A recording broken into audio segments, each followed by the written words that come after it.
Hello, and welcome to another episode of the Justin Haskins Show. Today, we're going to be talking about this absolutely incredible report from an organization called Open the Books, called Taxpayer-Funded Censorship: How Government is Using Your Tax Dollars to Silence Your Voice. This is a crazy, crazy, crazy story. I'm really excited to talk about it. But before we get into the details of this story about how your taxpayer dollars are being used to study ways to censor you, the taxpayer, a quick call to action for you. If you've been watching this channel for a while, you know that at the beginning of every episode, I ask, please like the video, subscribe to the channel, leave a comment. If you like this content at all, if you're interested in these topics, even in the slightest, please like the video, leave a comment, and subscribe to the channel. All of these things are going to help big tech algorithms provide this material to more people. More people will see it if you like the video, leave a comment, and subscribe to the channel. So if you haven't done that yet, please do it. It doesn't cost any money at all, just a little bit of your time, and it is greatly, greatly, greatly appreciated. Let's not waste any time at all. Let's get right into the topic. This is an incredible report from an organization called Open the Books. Open the Books is a great organization. It's a nonprofit that is essentially a government watchdog. They dive into the details of what's going on with the federal government, what they're spending money on, government grants, government contracts, misuse of taxpayer funds, etc.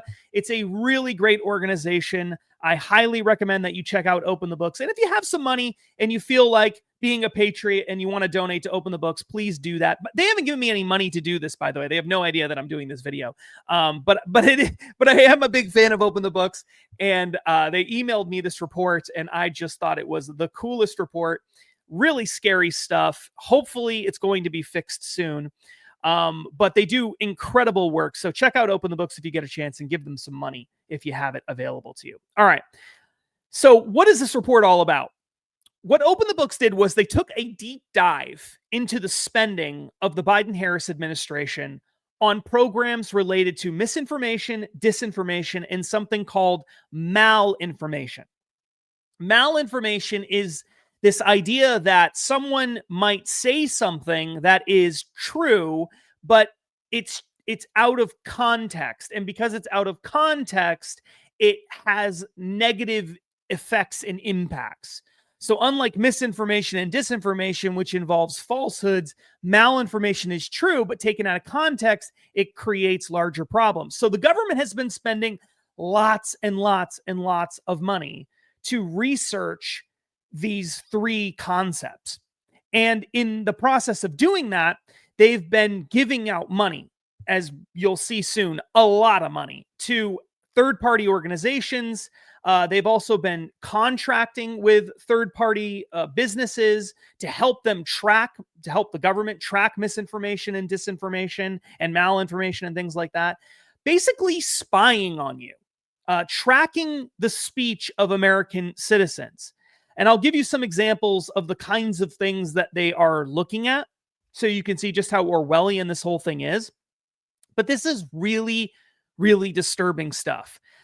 So incredible report from Open the Books. So what Open the Books found was that from 2017 into through the end of 2020, so basically the entirety of the first term of the Trump administration, the government spent about $6 to $7 million researching misinformation and disinformation. Okay. So government grants, government contracts. We're not talking about total government spending on misinformation and disinformation. So we're not talking about what the CIA spends on, or NSA, or tracking by the FBI, or anything like that. We're just talking about government grants and contracts. About $6 to $7 million spent by the Trump administration. Beginning in 2021, spending on this topic absolutely skyrocketed.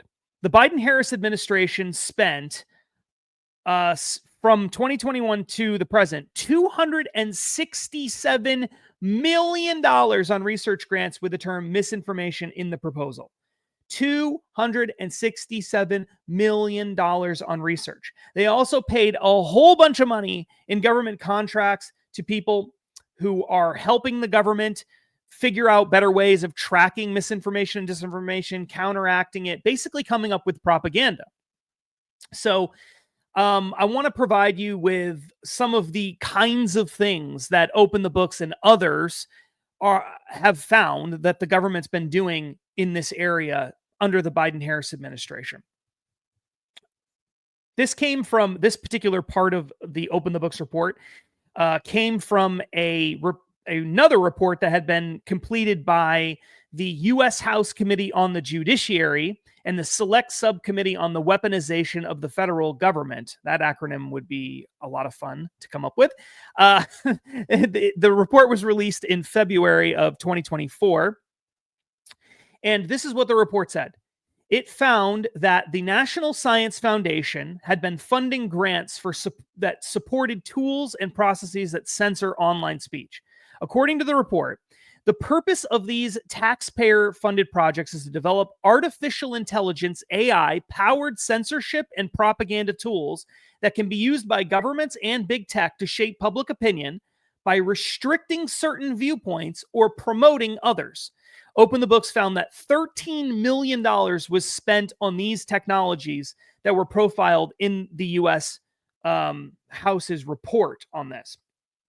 Okay, so we're talking about the NSF, the National Science Foundation, giving money to fund AI that will track what people are saying and help shape public opinions on various issues, but particularly those related to COVID and things like that. That was the focus of a lot of the money spent.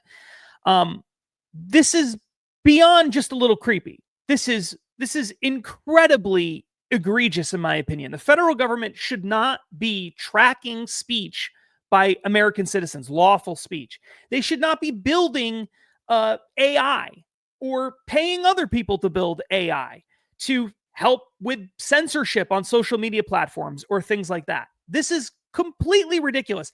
If you have a government that actually supports free speech and actually supports individual rights, you wouldn't be trying to build AI to censor people. That's not what you would be doing if you had a government. But of course, we don't have a government that actually believes in the First Amendment. They pay lip service to it, and that's pretty much it. Open the Books notes that while the NSF was singled out, the National Science Foundation was singled out for particularly egregious ideology-driven behavior, the full universe of misinformation-related spending in the federal government is much larger and goes far beyond colluding with the tech sector to restrict opinions online.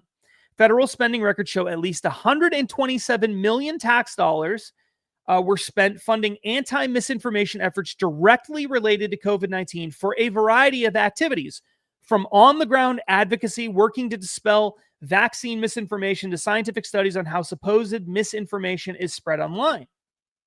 According to Open the Books, the result of all this was a record loss of trust in science and government and compounding economic and social disasters that may never be able to be fully quantified. I think that makes a whole heck of a lot of sense. So, what kinds of things were spent on misinformation and disinformation? What was the government looking for? Well, according to the government itself, the Department of Health and Human Services says that misinformation is information that is false and inaccurate or misleading according to the best available evidence at the time. Now, that seems uncontroversial, except for the fact that they're the ones that decide what the, quote, best evidence available at the time is. And the government has a tendency to pick the best available evidence that fits the narratives that they have already established for themselves. So if they want the best available evidence to say that mask mandates work, then that's what the best available evidence is. They just designate that the best available evidence. It doesn't matter if there's a whole bunch of other evidence that says that mask mandates don't work at a population level. They don't care. If that suits their needs, they go with that. So this is a really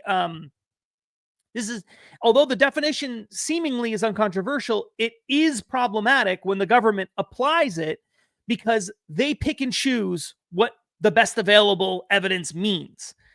So over the course of the pandemic, basically from 2020 on, but especially from 2021 when Biden took over uh, through 2023, the government spent more than $200 million, $276 million on all kinds of different programs related to tracking misinformation, disinformation, censorship, malinformation, etc. For example, one of the things that they cite in the report here is that the National Science Foundation awarded, I believe it was the National Science Foundation, awarded $2 million for projects with titles like, this is in 2018 and 2019. Oh, no, sorry. That's during the Trump administration. $2 million were awarded for projects with titles like Online Dynamics of Misinformation and, quote, Social Media and Mass Communication, Curriculum Development to Combat Misinformation. So you can see that this had already started under the Trump administration, which is really bad. This is really, really bad. It already started under the Trump administration. They had spent about $2 million in those 2 years, 2018, 2019. Then in fiscal year 2020, they spent about $1.7 million. And that included things like tracking and network analysis of the spread of misinformation regarding COVID-19. That was $150,000 spent by the National Science Foundation. Another $104,000 spent for countering COVID-19 misinformation via situation-aware, visually informed treatment. So this is not good, obviously, but as Open the Books notes, this was a drop in the bucket of what was to come in the future. So beginning in 2021, as I said earlier, the amount of spending dramatically increased, okay? Dramatically increased. The federal government spent millions and millions and millions of dollars related to misinformation, what they called misinformation, pertaining to COVID-19. $80 million, for example, spent by the Department of Health and Human Services, the National Foundation for the Centers for Disease Control and Prevention, to build a network of nonprofits to provide all sorts of materials related to COVID vaccines, the dangers of COVID masking,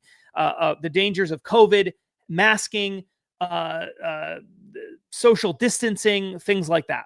Some of that stuff was probably good. A lot of it was probably completely incorrect. Then there was all sorts of studies that were provided to a variety of different universities and nonprofit organizations. You can see on the screen here some of the examples. $3 million for the City University of New York, $2.8 million for Wake Forest University, University of Michigan, $2.7 million, University of Pennsylvania. We'll get into that one in a second. $2.3 million, University of Texas at Houston, $2.1 million, and there's a whole bunch of others as well. So what kinds of things were they funding under the Biden-Harris administration? Well, $2.3 million were given by the Department of Health and Human Services to the University of Pennsylvania for, quote, investigating and identifying the heterogeneity, I'm so bad at saying that word, in COVID-19 misinformation exposure on social media among Black and rural communities to inform precision public health messaging. So essentially, they wanted to examine social media misinformation. So these are posts that users were providing on social media, how those posts are affecting how Black and rural communities and how it should inform public health messaging. Because, quote, misinformation contributes to confusion, distrust, and distress around health behaviors such as vaccination, mask wearing, and social distancing. So in other words, they're investigating, they're being paid $2.3 million to investigate how misinformation on social media related to social distancing and vaccines, and remember, misinformation from their perspective, you may not agree with what that is. You may not think it is misinformation, the stuff that's being posted, but they're paying $2.3 million to the University of Pennsylvania to investigate and identify how this quote unquote misinformation is being used and impacting Black and rural communities, and how those communities are talking to each other about these topics that the government has labeled misinformation. And notice again, social distancing and mask wearing are two of the things there. Well, the federal government said for a very long time that mask mandates work. And now we know mask mandates don't work. The New York Times admits that mask mandates don't work. Brett Stevens, a columnist there at the New York Times, admits mask mandates don't work. There are massive studies that have been done that show that mask mandates do not work at a population level.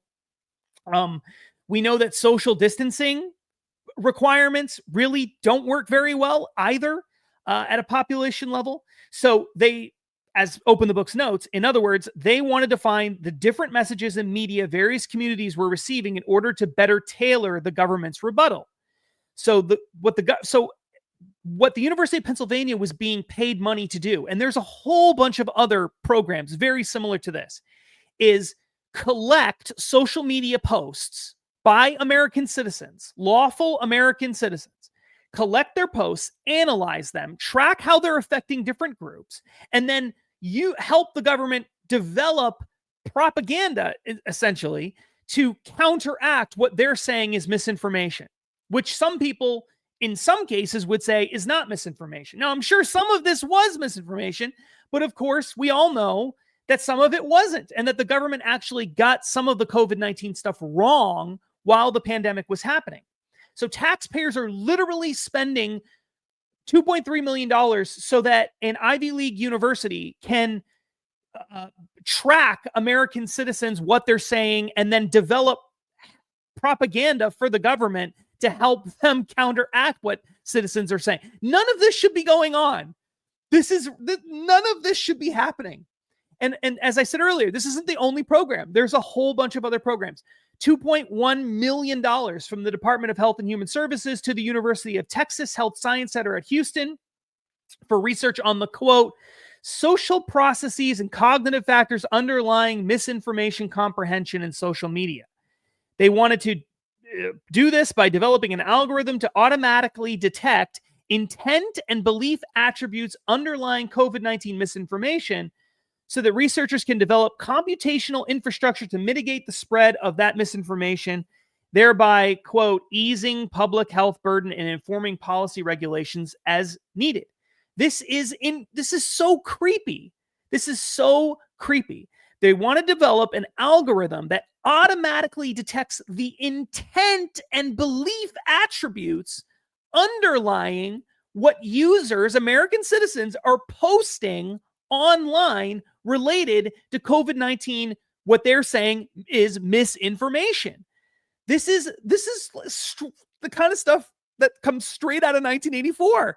Like, this is so creepy. Taxpayers are funding universities to track taxpayers' free speech online. Absolutely disturbing. Another program, $348,000 from the Department of Health and Human Services to Michigan State University to counteract the negative impact of misinformation on digital platforms that threatens public health. I could go on and on and on and on and on. I think you get the point. This was really, really, really disturbing stuff, and millions and millions and millions and millions of dollars spent on it. There's a lot of other programs in this report. I'm going to post the link to the report in the show notes. So if you want to go in and look at everything that's here, there's a ton to investigate. But I did want to spend just a little bit of time on one more specific example. This was related to government contracts, and this was a $1.2 million contract from the Department of Health, the Department of Homeland Security, to pay a defense contractor called Guidehouse. So Guidehouse is a third party. The Department of Homeland Security, not Health and Human Services, paid Guidehouse to help them with, quote, misinformation, disinformation, and malinformation analysis. So what are we talking about here? We're talking about DHS paying money to a non-government entity to help them develop strategies for misinformation and disinformation and malinformation on American citizens. So they're paying a defense contractor, the government, the federal government, paying a defense contractor to help them track and counteract what American citizen taxpayers are saying.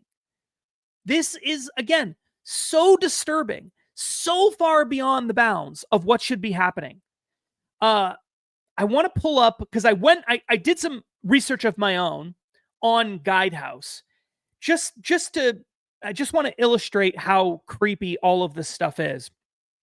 Let me see if I can pull that up for you on the screen while I have it available here. But essentially what I found from this Guidehouse report is that this organization has developed a sort of step-by-step, it's like 6 steps for various organizations. It's not just defense contractors, but also it's other groups as well. Like corporations, for example, could hire this outfit, or a nonprofit could hire it or something. And I think the idea behind some of it, at least, is that they want to be able to, if you have a company and you've got people saying all these false things about your company, you want to be able to counteract those false things, right? And come up with strategies for ways to deal with that. And I think some of that makes some sense. But when you take these steps and you apply it to the federal government, it just gets really, really creepy. So let me give you the steps.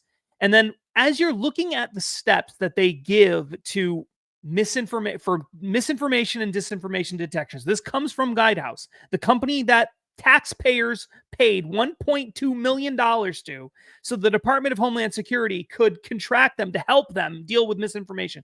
When you look at these steps, I just want you to think about how the federal government might use this in an abusive way related to citizens. Should the federal government be doing the steps listed here in Guidehouse's report on misinformation and disinformation?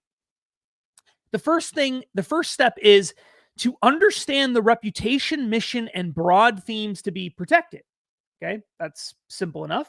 Number 2, configure and deploy the tools and technologies that will be used to monitor the information landscape.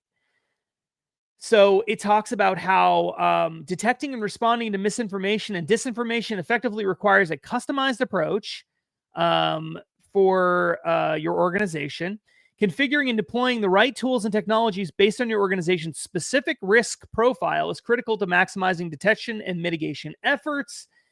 These approaches include data streams that the team will be monitoring, i.e., identifying sites that represent higher risk, and the tools that we'll use to search for, capture, and diagnose potential misinformation and disinformation. Again, when you're talking about the government, we're talking about the government using this contractor to track websites, social media posts, things like that from American citizens.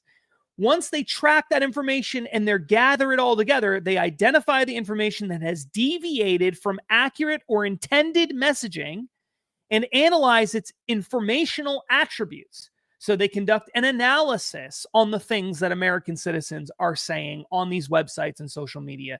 And then once they've collected that, they assess the risk and content and continuously monitor the information that's being spread. More tracking of American citizens.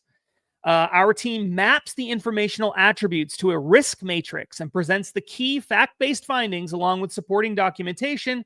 Critically, this step places the analysis within a risk assessment framework and applies weights to the information's likelihood for damage so that findings can be prioritized for action. Just imagine the Department of Homeland Security getting a report like this about things that American citizens are saying lawfully. Then the Guidehouse helps the client develop counter messages to inaccurate or false information, which again is in the eye of the beholder. When identified misinformation or disinformation moves into this stage, it's time to act, Guidehouse says. This often involves contacting and engaging key partners, social media platforms, traditional media outlets, the sources of misinformation and disinformation themselves, online search engines, and allies and partners that play a role in the dissemination and sometimes countering of information. It also involves engaging key partners within your organization's leadership, risk management, and communication teams to develop and implement a counter messaging plan. This is propaganda built on fact-based, data-driven research and audience resonance. Implementation of the plan may also involve coordinating dissemination of the counter message and partners on other key stakeholders who are viewed as less biased respondents to the malign information. After all of that, you evaluate, step number 6, evaluate the efficacy of the counter messaging. So then you got to track how people are responding to your counter messaging so that you know whether your propaganda is working.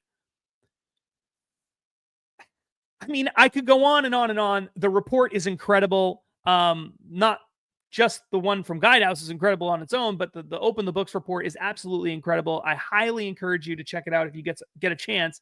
We're already running a little bit longer than what I anticipated for the show, so we're going to wrap things up. But all of this is to say, yes, the Biden-Harris administration is ending. Thank God.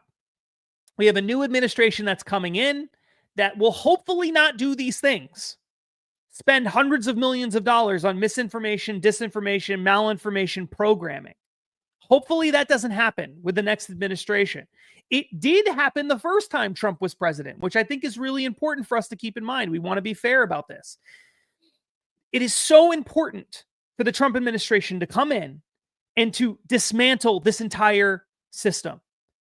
The federal government of the United States should not be spending hundreds of millions of dollars to track, spy on, conduct research, build AI related to misinformation and disinformation on American citizens, even if they're only using it strictly for real disinformation and misinformation, not questionable things. It's still not something, it's too dangerous for the federal government to be doing something like that. You can't have a free society when the government is doing these kinds of things, conducting this kind of surveillance, even using third parties on American citizens. They should not be doing this. And as I noted earlier on in the video, this is really, in a lot of ways, just the tip of the iceberg, because this does not include all of the money that's spent tracking people and studying misinformation and disinformation, engaging in counter messaging and things like that for the government itself. This is just the grants and the government contracts. But what about the NSA? What about the FBI? What about the CIA? What about other organizations within the government? What are they doing? How much money are they spending on these programs? How many employees do they have working on this in-house? That's not even part of this. This is just the money they're giving for research to outside organizations and paying government contractors. This has to end. And hopefully, if more people learn about what's been going on with this, it will end soon, and the Trump administration will take the steps needed to stop this and prevent it from ever happening again, hopefully. Hopefully. Okay, enough of the good news. Thank you again for watching the show. If you enjoyed the episode, please like the episode. Please leave a comment and subscribe to the channel. All of these things are going to help more people. More people see this content. It'll show up on their feeds. The more that you like the videos, leave comments, and subscribe to the channel. Thank you so much for watching this episode. Until next time, my name is Justin Haskins. Stay free.